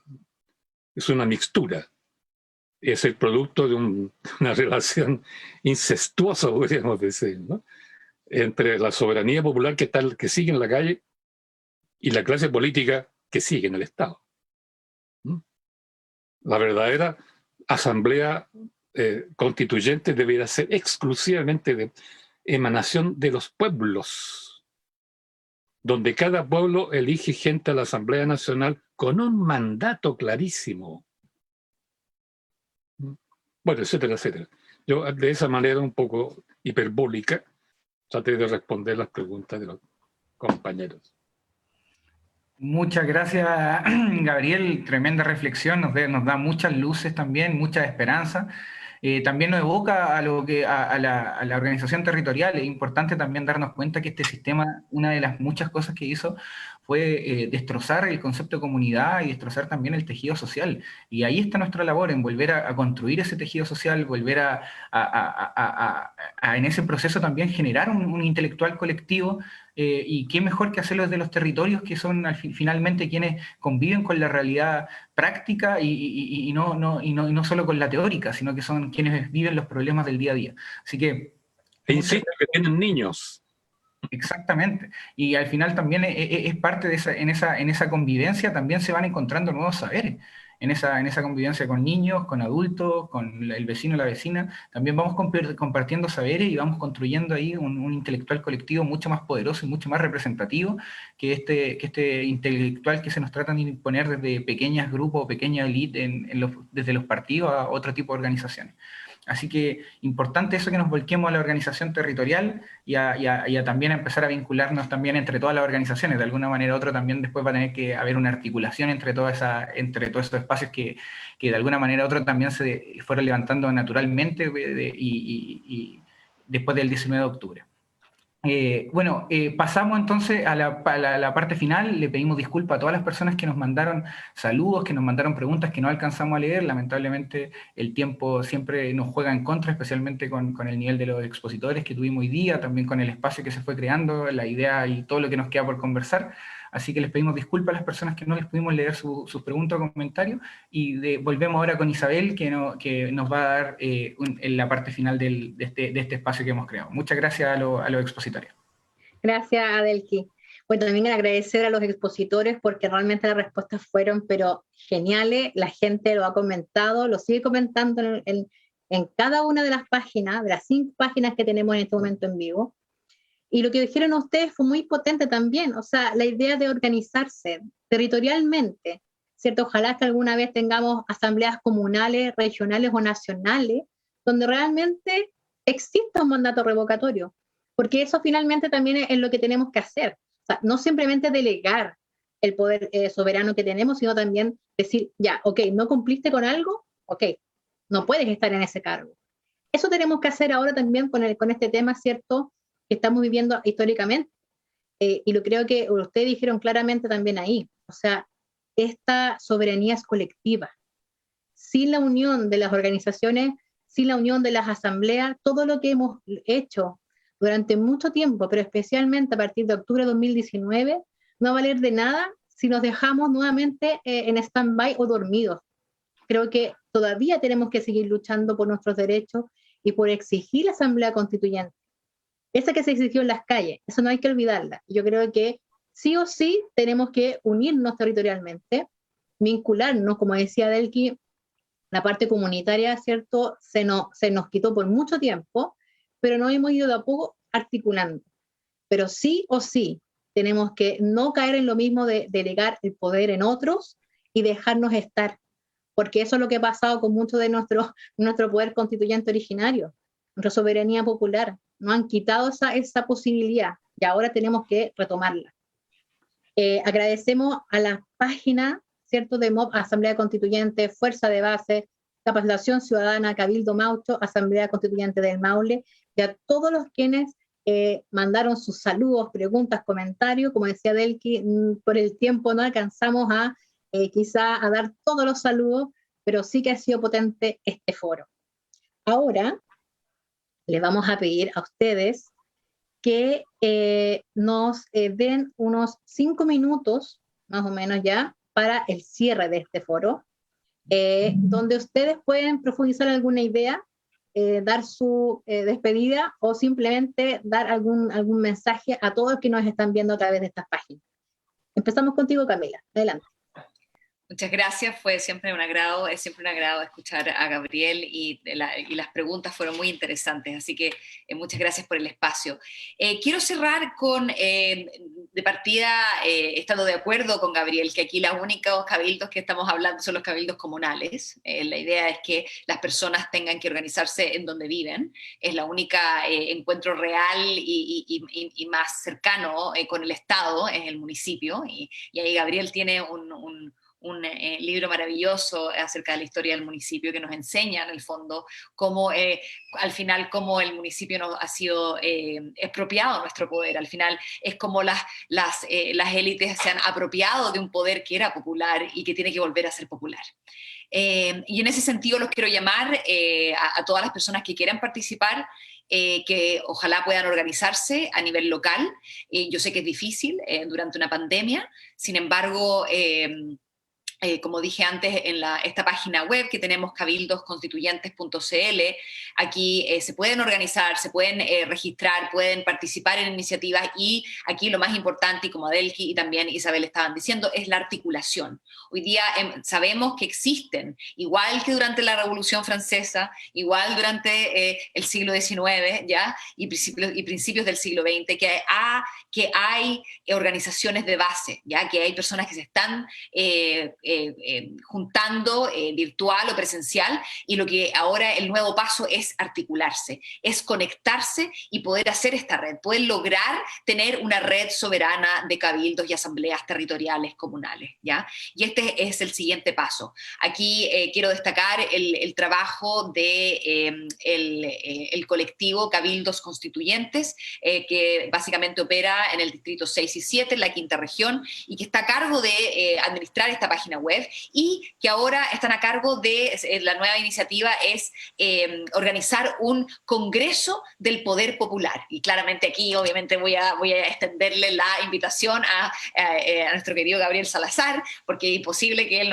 no participe en este congreso del poder popular, y la idea aquí es que poder juntar fuerzas. Si ustedes me están escuchando hoy y participan en una organización, tienen interés de participar, la idea es que pongamos en conversación las distintas organizaciones que existen a nivel nacional en los distintos territorios, para poder decidir en un marco, en el fondo, de una forma de caminar juntos hacia un mandato y no dispersar las fuerzas. La idea es decidir en una metodología, conversar los problemas, como lo hacemos en el fondo, y de ahí avanzar de cómo realmente tomarnos el poder y hacer desde abajo una asamblea constituyente, ¿ya? Y realmente materializarlo. Y aquí pueden escribir al mail pueblosoberanoconstituyente@gmail.com o registrarse en la página web. Y finalmente quiero aquí conectar con lo que dijo Gabriel, de que es importante analizar el tipo de organizaciones, ¿ya? Que cuando estamos hablando de cabildos y asambleas no podemos replicar la misma lógica que hemos estado aplicando en el resto del sistema político. Por ejemplo, no podemos elegir a nuestros líderes internos. La idea de que los cabildos y asambleas van a tener unos líderes que la van a liderar, ¿ya? Eso tiene que cambiar, tiene que ser eliminado de nuestro pensamiento, de nuestra idea de cómo organizar el poder popular. Aquí se han puesto en funcionamiento formas horizontales de organizar el poder, por ejemplo, teniendo posiciones colectivas, no individuales, de partida, y rotativas, ¿ya? Ojalá elegidos por sorteo, por lotería, con que nadie tenga que hacer campaña. O sea, siempre tenemos que entender que siempre con la campaña hay problemas de poder, ¿ya? Y de popularidades internas y malas leches, y no hay cooperación, hay bandos, ¿ya? En cambio, si nosotros aplicamos el mecanismo del sorteo, que era el mecanismo de la democracia antigua, eso significa que podríamos tener liderazgos al interior, coordinadores al interior de estas organizaciones basales, pero sin poder real. En el fondo, no el poder de setear la agenda, ni decidir, ni nada, sino simplemente de administrar. Entonces tenemos que entender esta nueva organización, esta nueva forma de hacer política y organizarnos de esta forma. No podemos replicar las mismas formas de organización representativa en nuestras organizaciones basales, porque el pueblo tiene otra forma de organizarse y eso se ha descubierto, y la mayoría de las organizaciones con que yo trabajo ya han adquirido estas formas de autogobierno que son rotativas, que son por lotería, que son horizontales, paritarias, antidiscriminatorias, inclusivas, ¿ya? Una gracia de los cabildos en términos de su proyección legal es que está abierta para mayores de 14 años. O sea, legalmente los mayores de 14 años podrían ser miembros del cabildo y votar en el cabildo. Y eso es algo que obviamente pueden hacer de facto, pero es interesante que se pueda hacer también de una manera vinculante legal, ¿ya? De que eso podría llegar a ser un mandato y que las personas que iniciaron las nuevas generaciones revolucionarias de los estudiantes secundarios puedan participar efectivamente en el proceso constituyente y no simplemente a través de focus group y formularios y opiniones, sino realmente tomando decisiones de las cosas que le pertenecen en el fondo a la vida en común, a las reglas del juego en los que nosotros estamos insertos, ¿ya? Entonces quiero hacer un llamado a que esto es el principio del proceso, de que la Convención Constitucional necesita apoyo los independientes en el fondo que ya han sido voceros, en el fondo que están siendo voceros y voceras de el proceso constituyente desde abajo, y que no es posible simplemente descansar en nuestros laureles ya por 9 meses o un año y esperar que salga un producto y ese producto sea bueno suficiente y nosotros aprobemos. Aunque el producto sea bueno, aunque la Constitución que salga de ahí sea buena, eso no significa que nos empodera como pueblo organizado. Hay que realmente cambiar la lógica y tratar de empujar por una institucionalidad que le dé poder vinculante, legal, al pueblo, de poder iniciar ley, no solamente revocar a los representantes, eso yo creo que es lo mínimo, ¿ya? Lo importante es poder iniciar legislación, poder vetar legislación, por ejemplo, como la ley de pesca, o el control preventivo de identidad, ¿ya? Cosas que son realmente opresivas, ¿ya? Como la ley antiterrorista, son cosas que uno podría derogar, ¿ya? Desde abajo, y es algo que eso es ejercer la soberanía, realmente tener el poder de decisión de cambiar en la sociedad en que vivimos. Así que los invito a organizarse y a participar. Gracias. Muchas gracias, Camila, por tu mensaje. Gabriel, adelante. Bueno, para estas palabras de cierre, podríamos decir, yo quisiera referirme a algo que Luis Emilio Recabarren llamó, comillas, la inteligencia del pueblo, la inteligencia de los rotos y de las rotas, es decir, de la mujer de pueblo, ¿no? Un par de palabras del origen histórico, yo hablo siempre desde la historia, porque creo que es necesario ahora plantearse esta pregunta: ¿cuán inteligentes estamos o cuán inteligentes somos para hacer la tarea que tenemos por delante? Porque ya ganamos la batalla de la calle, donde siempre fuimos maestros, maestros, casi invencibles. Pero falta la batalla de la deliberación constructiva para construir un mandato no solo que domine a los que se oponen, sino que realicen lo que queremos realizar, que construyamos socialmente la realidad que queremos que exista. Bueno, inteligencia del pueblo. Quisiera contar una pequeña anécdota, primero. En 1855-56, mediados del siglo XIX, los gobiernos de turno, en la época Manuel Montt, decidieron construir el ferrocarril Santiago-Valparaíso. Y le encargó al ingeniero norteamericano, ingeniero justamente de ferrocarriles, Henry Meigs, ¿no?, organizar esta tarea y llevarla a cabo. Cuando lo contrataron, le dijeron: usted construye el ferrocarril, pero no me contrate peones chilenos. Los peones chilenos son rotos, tontos, estúpidos, borrachos, flojos, ociosos. traiga operarios, obreros o ingleses o norteamericanos que sí le van a responder. Bajo esta condición lo contratamos a usted para construir el ferrocarril Santiago-Valparaíso. ¿Qué hizo Henry Meigs? Exactamente lo contrario, contrató peones. Y construyeron el ferrocarril Santiago-Valparaíso, que fue una obra de ingeniería, ustedes saben, tiene que cruzar todos los cordones montañosos que hay, que a la altura de Tiltil son increíbles, ¿no? El trazado de ese ferrocarril fue una obra maestra de ingeniería en su tiempo.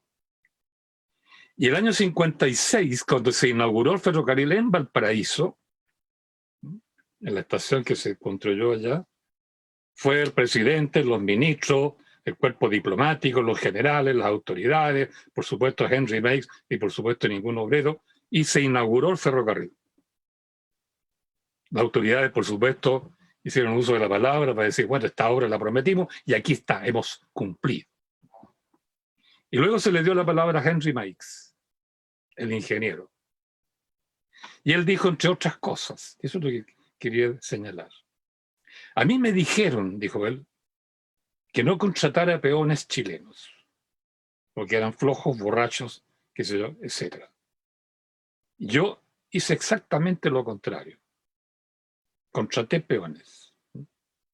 Y cumplí la palabra que había dado yo en términos de cómo los iba a remunerar.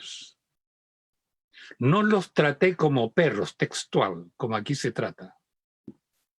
Los traté como seres humanos y les pagué lo que se decía que se iba a pagar, ¿eh?, en el enganche que se hizo con cada uno de ellos. Más aún, en el trabajo mismo, la construcción de este ferrocarril, que era muy difícil por las montañas que tenían que cruzar. Ustedes saben que en Inglaterra casi no hay montaña, entonces los ferrocarriles se tendían a facilito, en puras llanos, planos, pero aquí no, era subir y bajar, etc. Y él dijo lo siguiente ahí: los grandísimos problemas que hubo que resolver para construir ferrocarril en distintos niveles, que subían, que bajaban, el camino escabroso, la construcción de túneles, buscar la nivelación, etc. Los que lo resolvieron en terreno, con su imaginación, conversando entre ellos, con su capacidad de combinarse, que era la palabra que usaban los rotos en ese tiempo, combinarse entre ellos, ¿no?, fueron los peones. Ellos, con su imaginación y su esfuerzo, resolvieron todos los problemas del tendido de este ferrocarril. Yo contraté a algunos obreros ingleses, digo, o norteamericanos, no me acuerdo, pero hablaban inglés en todo caso. Y no me cumplieron. ¿Por qué razón? Porque ellos cumplían exactamente de acuerdo al contrato. Usted trabaja, qué sé yo, 9 horas, 10 horas, a las 10 horas se iban, haga esto y hacían lo que se les decía que hiciera, pero los rotos no.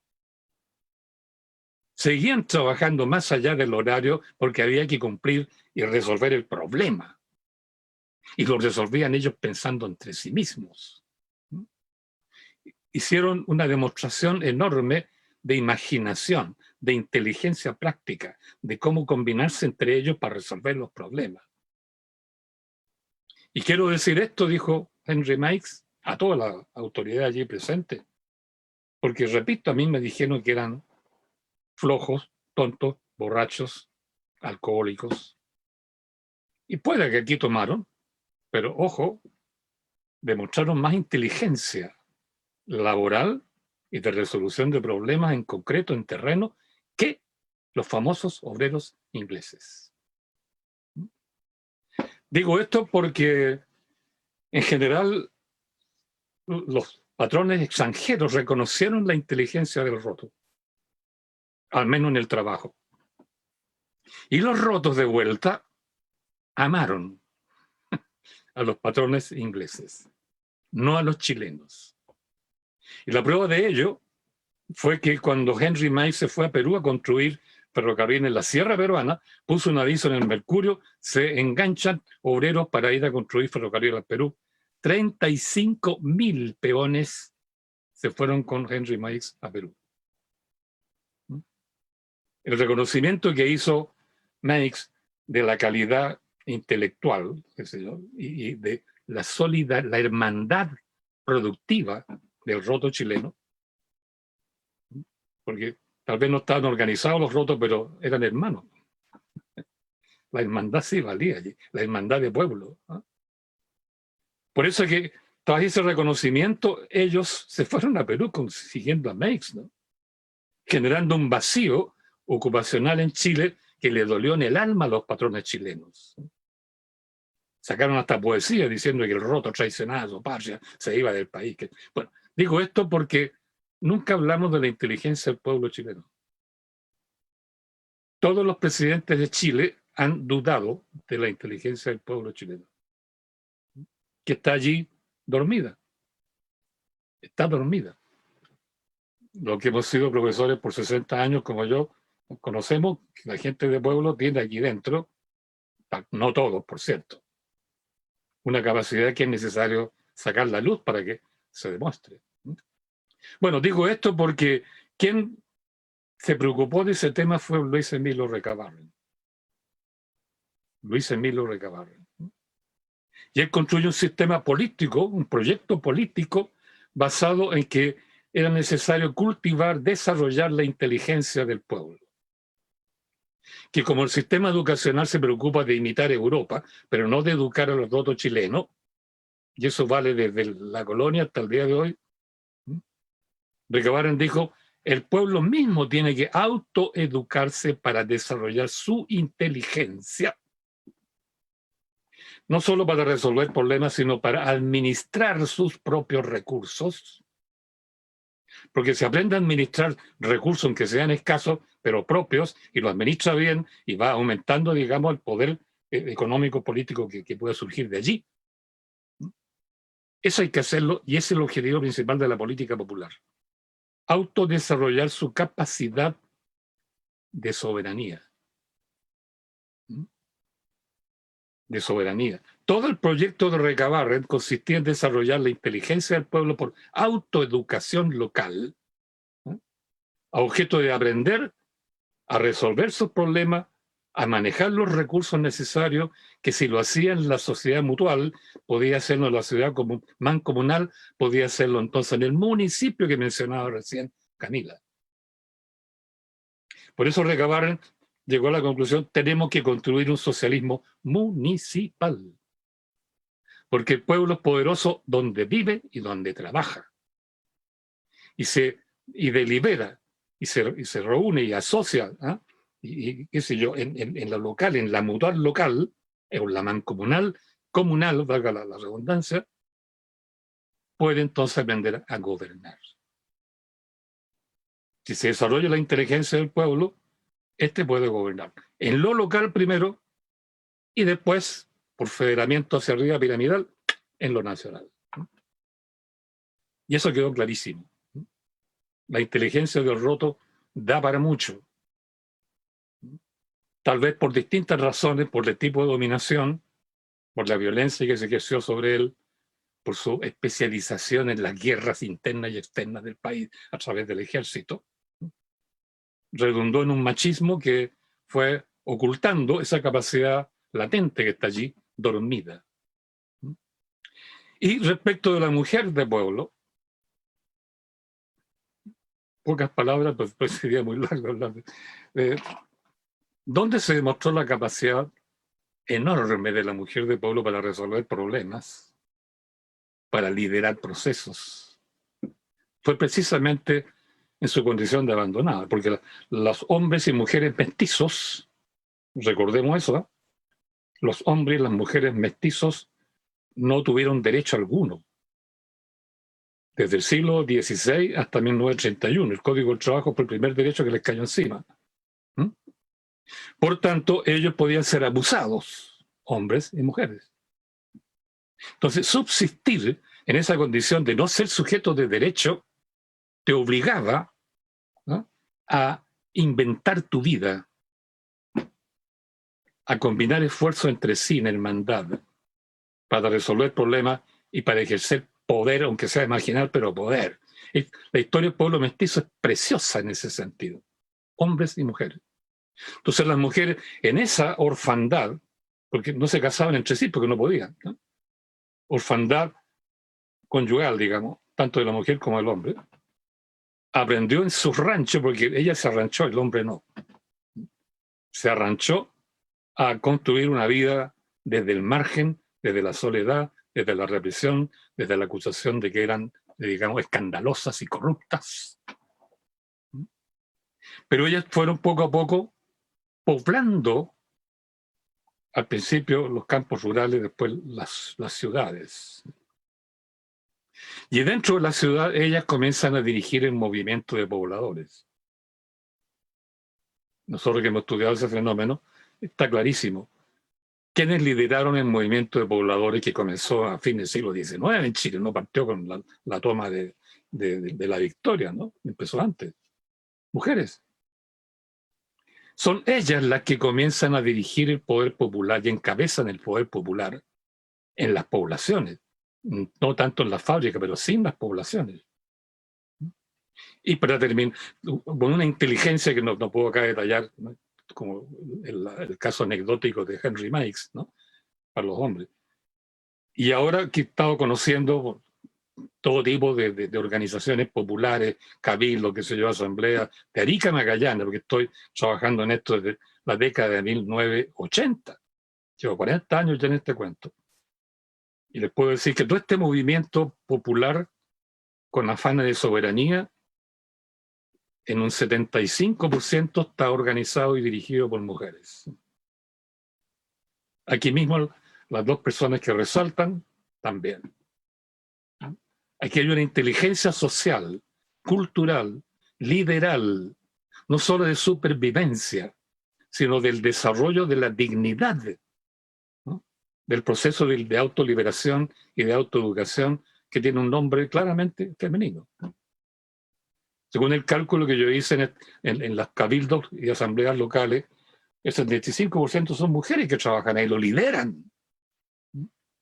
Cuando se aprobó, ¿verdad?, esto de la proporcionalidad de los sexos, ¿no?, de la igualdad de género, qué sé yo, etcétera, hicieron un perjuicio a las mujeres. El 50% las perjudica, de hecho tienen mayor incidencia, ¿cómo se dice ahora? Son influencers, ¿no? Mayor influencia en este proceso que los hombres. Y ojo, aquí hay que preocuparse de la parte masculina porque está viviendo una crisis de masculinidad seria. No hablamos mucho de eso porque siempre todo se recubre en machismo. Ok, es machismo, pero eso implica por dentro una crisis fea. Otro día podemos hablar de eso, que es un gran tema. Porque para desarrollar soberanía necesitamos dos. Hombres, ¿verdad?, con capacidades ya superiores de acción, de liderazgo, de compromiso, y mujeres también. Pero si ustedes miran un poquito, estamos quedando cortos en la parte de hombres. Y es un fenómeno que hay que resolver. Perdón, siempre me alargo un poco, porque la historia es así como acordeón, se alarga. Pero quería hablar de eso, la inteligencia latente que hay en el roto y en antes de llamar la mujer abandonada, ¿no? Guachos, mestizos. Y hubo reconocimientos públicos, ¿no? Hay otro de las mujeres de comienzo del siglo XIX, que es muy largo explicar, tanto para la inteligencia del roto en el trabajo, en la combinación de los asaltos, por ejemplo, del bandidaje, como en la mujer con su capacidad de conducir sus hijos guachos por sí sola, ¿verdad?, su propia dignidad en esas condiciones, y posteriormente movimientos sociales poblacionales, ¿no?, y últimamente de soberanía ciudadana. Sé tú. Muchas gracias, Gabriel. Bueno, yo creo que refiriéndonos también a lo último que tú decías respecto a la inteligencia del pueblo o la autoeducación, los foros que estamos hoy día nosotros realizando, los contenidos que tenemos acá son tratados en este foro, ¿cierto?, como parte necesaria para la formación e ir avanzando en el proceso constituyente. Y por eso que les invitamos con sus organizaciones a que realicen los ejercicios constituyentes. ¿Por qué? Porque son instancias de deliberación, que eso es lo que nos falta, ¿cierto? La deliberación colectiva, de autoformación, donde aportemos nuestros saberes y conocimientos. para definir también las materias fundamentales que debe consagrar una nueva constitución a través de una genuina asamblea constituyente. Y para ello es que nosotros también nos pueden hacer el contacto, ¿cierto?, de su organización a través del correo del movimiento, que es asambleaconstituyente@gmail.com. Y por eso es tan importante el autoconocimiento, o sea, el autoeducarse. Creo que ustedes han dado sus reflexiones y contenido respecto a eso. Eso es lo que tenemos que hacer, autoeducarnos, deliberar y no delegar el poder en otros. Y para eso tenemos que luchar desde las bases, desde los territorios. Y eso es lo que nos queda todavía por luchar. Un mensaje antes de despedir el foro. Justicia para Cristian Valdebenito, Fabiola Campillay y todos los presos políticos. Sin ellos no puede haber una nueva constitución. Y diciendo eso ya, nos vamos a despedir de este foro.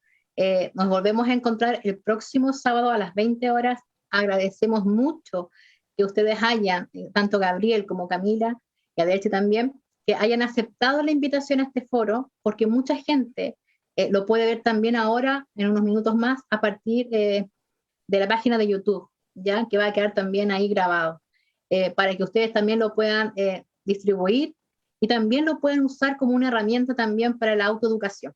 Eso es lo que queremos nosotros también fomentar con el tema de este foro tan genial que ha sido. Muchas gracias y los esperamos, ¿cierto?, para ojalá un próximo encuentro. Y como decíamos por ahí en algún momento, la Asamblea manda. Que estén muy bien y ojalá logremos la Asamblea Constituyente. Que estén muy bien, cuídense. Chao, chao. Chao, chao. Bye, bye.